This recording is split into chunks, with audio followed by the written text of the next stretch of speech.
2024-এর লোকসভা নির্বাচনে নির্ঘণ্ট প্রকাশ হয়ে গেল। জাতীয় নির্বাচন কমিশন আজকে জানিয়ে দিল লোকসভা নির্বাচন হবে 7 দফায়।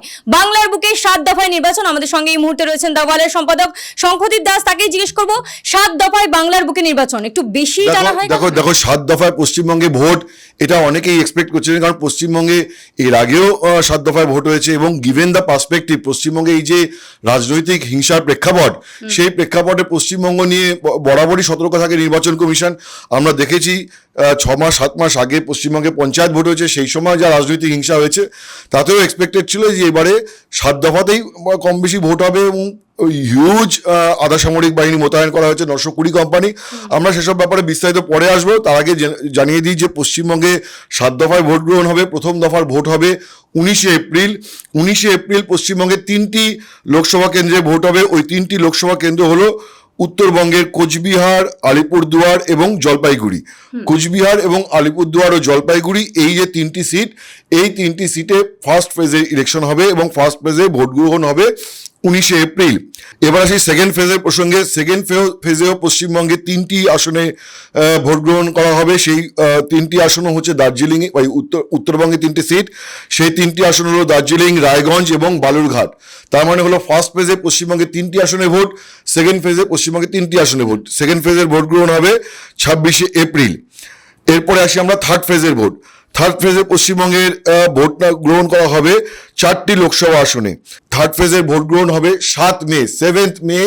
পশ্চিমবঙ্গে আরও 4টি আসনে ভোট গ্রহণ করা হবে। এটা হচ্ছে থার্ড ফেজ।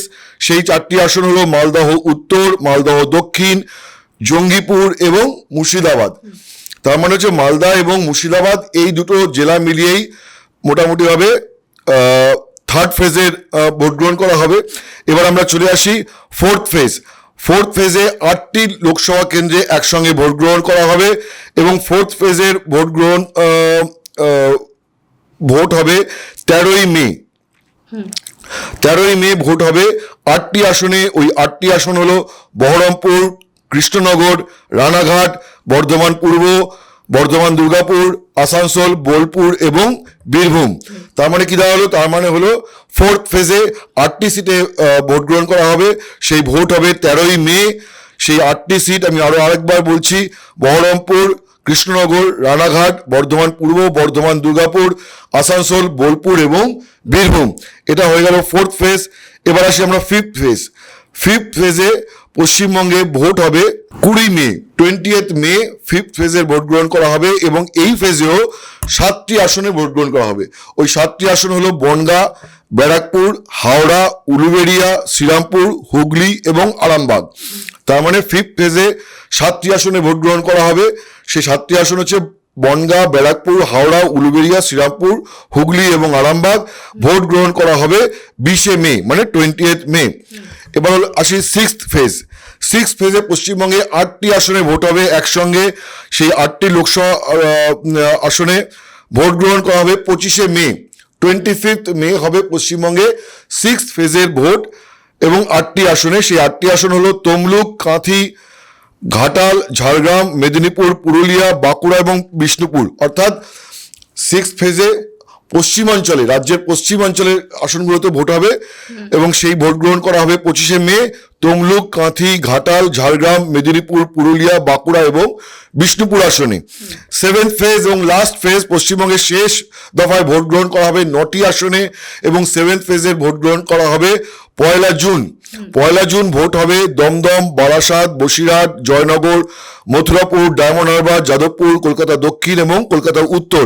অর্থাৎ সপ্তম ফেজে দক্ষিণবঙ্গে একদম ভোট হবে। দক্ষিণবঙ্গের 3টি জেলাতে আমরা দেখতে পাচ্ছি। সেই 3টি জেলা হলো কলকাতা, দক্ষিণ 24 পরগনা এবং উত্তর 24 পরগনা।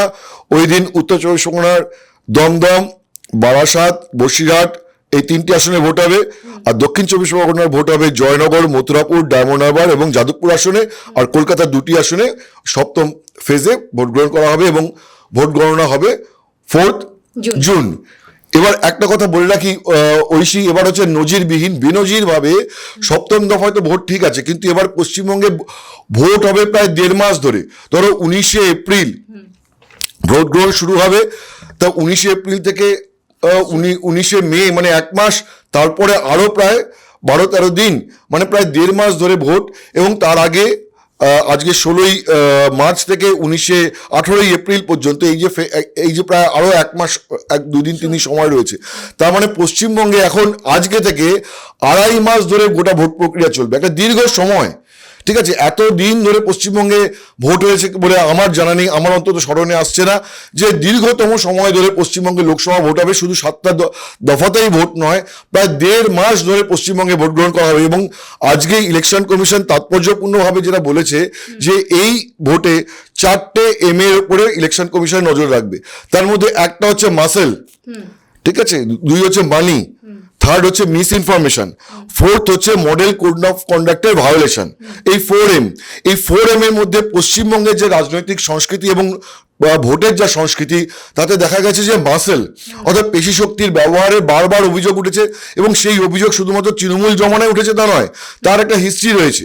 এর আগে বাম জমানাতে আমরা সেটা দেখেছি, ভোট লুট, ছাপ্পা ভোট, বুথ দখল, বুথ জ্যাম, তারপরেও আমরা দেখেছি। কিন্তু ইলেকশন কমিশন আজ পরিষ্কার জানিয়ে দিয়েছে যে এইবার তারা কঠোরতম ব্যবস্থা নেবে, এবং হচ্ছে যে আনইকুইভোকালি জানিয়ে দিয়েছে যে কোনো রকম মারামারি, হিংসা এগুলো বরদাস্ত করা হবে না। মানি পাওয়ার পশ্চিমবঙ্গের ভোটে একটা সময় সে অর্থে কিছু ছিল না। পশ্চিমবঙ্গে বাম শাসনে আমরা খুব বেশি টাকা পয়সার দেখিনি প্রভাব, তৃণমূল জমানাতেও যে বিশাল টাকা পয়সার প্রভাব। আমি বলবো যে দক্ষিণের যে রাজ্যগুলো, যেমন তামিলনাড়ু, অন্ধ্রপ্রদেশ, তেলেঙ্গানা, উত্তরের রাজ্য মানে পাঞ্জাব, এখানে যে মানি পাওয়ারের যে চল রয়েছে, এবং এখানে যে ধরনের উপঢৌকন ভোটের আগে ভোটারদের দেওয়া হয়, কোথাও মিক্সার গ্রাইন্ডার, প্রেসার কুকার, সেলাই মেশিন, পশ্চিমবঙ্গের রাজনীতিতে আমরা সেই পরম্পরা বা সেই রকম টাকার ছড়াছড়ি এখনো পর্যন্ত দেখিনি। ফলে পশ্চিমবঙ্গে যেটা আছে সেটা হচ্ছে যে হিংসা সবচেয়ে বড় কনসার্ন ইলেকশন কমিশনের। কারণ হচ্ছে যে দেখো, যে টাকা পয়সা তো ধরপাকড় করা যেতে পারে, কিন্তু এই হিংসায় প্রাণ গেছে। পশ্চিমবঙ্গের যে রাজনৈতিক হিংসার যে ইতিহাস, এবং আমরা যে বাম জমানা থেকে যেটা দেখছি যে ভোটের সময় প্রচুর মানুষের প্রাণ যাচ্ছে, হতাহত হচ্ছে, যে সেইটাকে ইলেকশন কমিশন এবার কার্ভ করতে চান, এবং বলেছে যে ইলেকশন কমিশন যে নন বেলেবল অ্যারেস্ট ওয়ারেন্ট সেগুলো বাধ্যতামূলকভাবে সেগুলোকে কমপ্লাই করতে হবে, এবং কোনোভাবে এটা বরদাস্ত করা হবে না। সবচেয়ে বড় কথা যেটা বলেছে কমিশন, যে প্রতিটা ডিস্ট্রিক্টে একটা কন্ট্রোল রুম থাকবে। সেই কন্ট্রোল রুমে বসে থাকবেন একজন সিনিয়র অফিসার, তিনি 5টা ফিট থেকে তথ্য নেবেন। এক হচ্ছে যে ডাইরেক্ট ওয়েবকাস্ট, যেটা হচ্ছে বুথে যে ক্যামেরা থাকবে সেখান থেকে ডাইরেক্ট ওয়েবকাস্ট। 2 হচ্ছে যে সংবাদ মাধ্যম, মানে আমরা যে খবর দেখাবো। 3 হচ্ছে সোশ্যাল মিডিয়া এখন খুব স্ট্রং, তার কারণ হচ্ছে এখন কোথাও কোনো গন্ডগোল হলে লোকে ছবি তুলে হোয়াটসঅ্যাপ করে দিচ্ছে, ঠিক আছে। তবে এখানে একটা মিস ইনফরমেশনের একখানা ঝুঁকি থেকে যায়, অবশ্যই সেটাকে সেই সিনিয়র অফিসারকে বুঝে নিতে হবে।